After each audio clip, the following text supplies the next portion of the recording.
내가 신탁에 대한 굉장한 관심을 가질 수밖에 없었던 건 뭐냐면 이 유명한 여배우의 죽음이 사실은 우리 시대에는 정말 좋은 배우가 있는데 무슨 이유가 있길래 저렇게 자살을까지도 해야 되고 이런 부분들에 대한 것들이 너무나 가슴 아픈 우리 현실이다 이거지.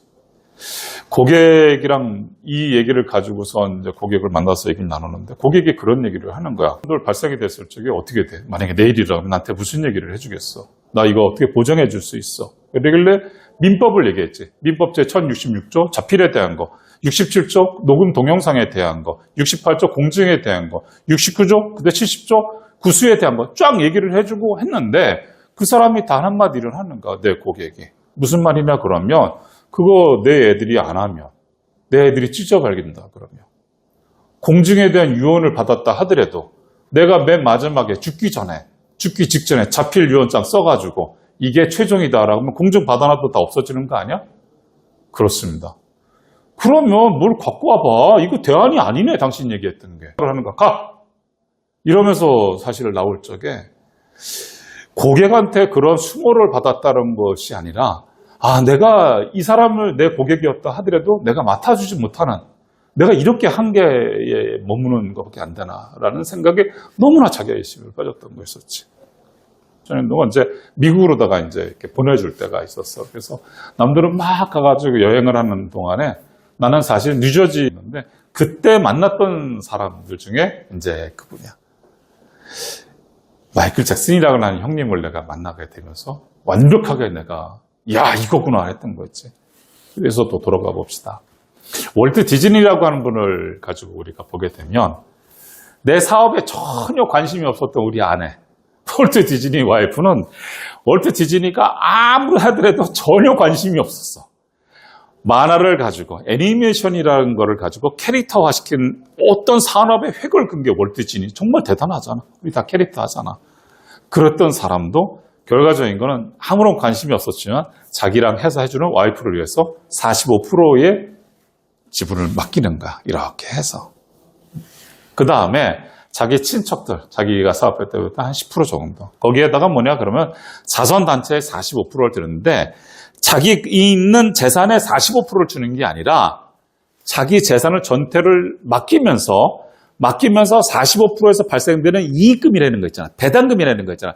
그 배당금을 가지고 자선단체에다가 기부를 하는데 그중에 어디? 캘리포니아 예술고등학교에다가 집중적으로 줘서 이것이 활성화될 수 있도록 산업화될 수 있도록 그렇게 해가지고 만약에 거기서도 그것이 루즈하게 움직일 경우에는 지역사회에서 평가해서 다른 학교, 다른 데로 갈 수 있도록 그렇게 해달라고 해서 그거를 맡긴 거야.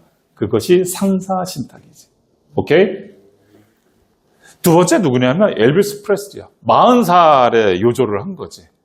40살에 요조를 하는데 이 사람은 정말 맨 마지막에 어떻게 해놓지 못했는데 그동안 뭐냐면 자기를 담당했었던 회계사하고 전처하고서 11살짜리 딸이 있었어.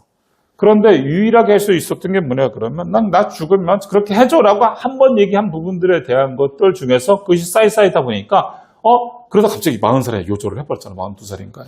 그러니까 그 부분들에 대한 거가 어디로 넘어가지도 못한 상황에서 요조를 해버리니까 그거를 담당 회계사하고 전처가 맡아가지고 그거를 가지고 딸하고 어머니의 아버지 그 다음에 여기에 대해 가지고서 하는 거로 나눠 가진 거야. 그러니까 이거는 뭐야? 민사신탁이라 그러는 거야. 사람이 관리를 하는 거를 민사신탁. 금융권으로 가는 신탁업체가 하는 거를 상사신탁. 오케이?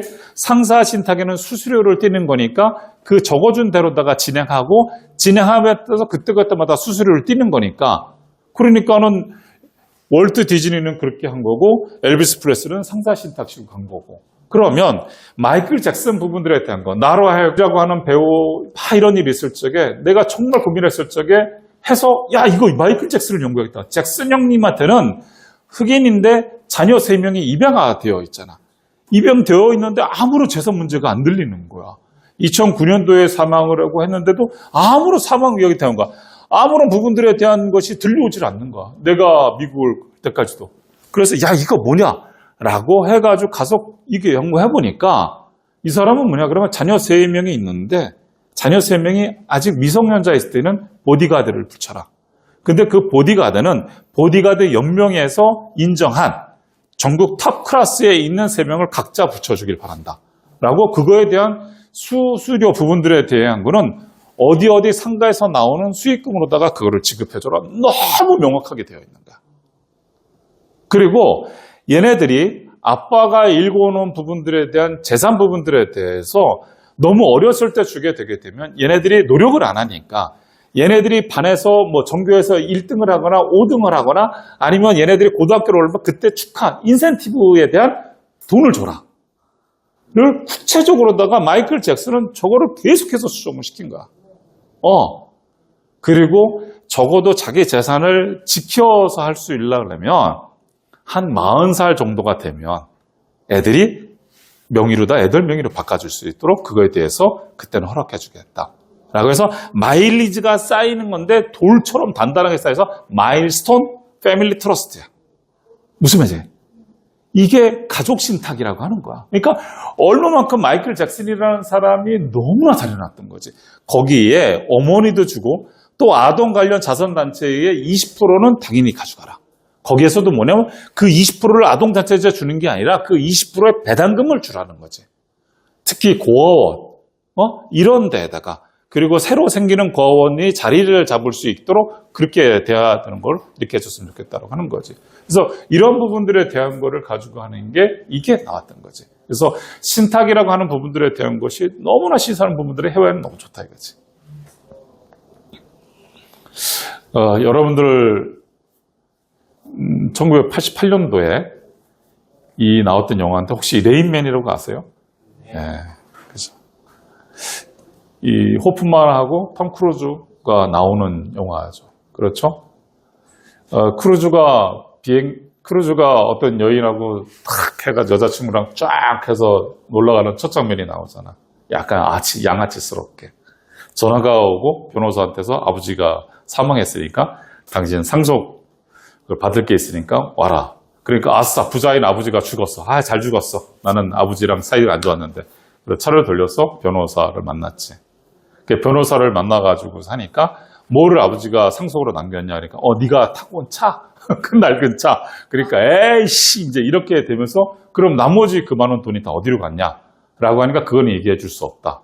그런데 그것이 교묘하게 어떤 식으로든 간에 그 돈 몇십억 되는 거를 찾아가지고 왜? 자기가 상속이 있는데 이것이 어딘가에 있고 그거 어디가 있냐 맡겼더니만 그게 신탁이라고 맡겨져 있다는 거예요. 신탁?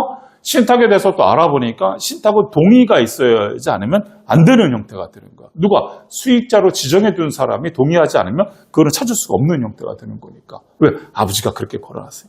그래서 누가 도대체 신탁을 해놓고 누가 수익자인지를 해가지고 여태 찾아내 보니까 어디에 요양원, 정신병원 요양원에 있는데 가가지고 차를 세워놓고 갔는데 어떤 사람이 지나가다 말고 이상하게 있는 사람이 이거는 뭐 몇 년씩의 자동차에다가 컬러가 어떤 거였었는데 지금은 컬러가 바뀌었네? 이러고 가는 거야.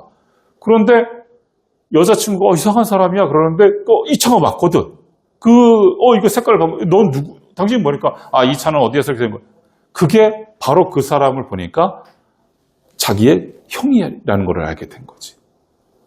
그래서 형을 데리고 가서 신탁을 깨가지고 돈을 찾아 쓰려고 그랬던 건데, 그래서 이제 렐레로 가는 과정 속에서 비행기를 태워서 갈라 때만 형이 자폐가 있으니까 비행기를 못 타는 거야. 고소공포증도 있고. 그래서 이제 차로다가 이동하면서 거기서 나오는 얘기가 되는 거지.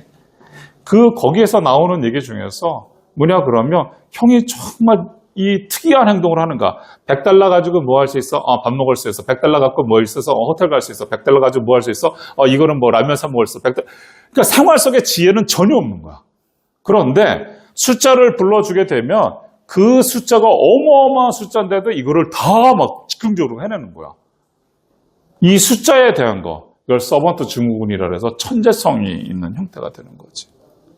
그래서 이런 부분들을 해서 가면서 형제가 했는데 왜 내가 형하고 헤어졌나 봤더니만 너는 아빠를 어떻게 생각하라고 했을 때 우리 아빠는 우리 집안에서 폭력만 휘둘렀고 그 다음에 레인맨이라고 하는 노래만 불러줬던 것밖에 기억이 안 나는 거야. 가족에 대한 거. 그런데 뜨거운 물이 막 나오는 과정 속에서 같이 씻으려고 하다가 형이 막 하는 거야. 그 동생이 왜 그러냐 그러니까 저 뜨거운 물 때문에 내 동생이 되어가지고서 그래서 내가 이쪽에 병원에 오게 된 거야. 그런데 레인맨이라고 노래를 불러줬던 건 아버지가 아니라 형이 불러줬던 거야. 그러면서 이제 형제를 그려가는 거야. 그러면서 그 재산이 이제 왜 아버지가 그거를 신탁으로 걸어놨는지 이제 이러면서 이제 영화가 쫙 끝나게 되는 형태가 되는 건데 그때도 신탁이라는 얘기가 나온 거야. 만약에 1억 천금이 한꺼번에 나왔으면 다 써버렸을 거 아니냐 이거지. 이런 거야.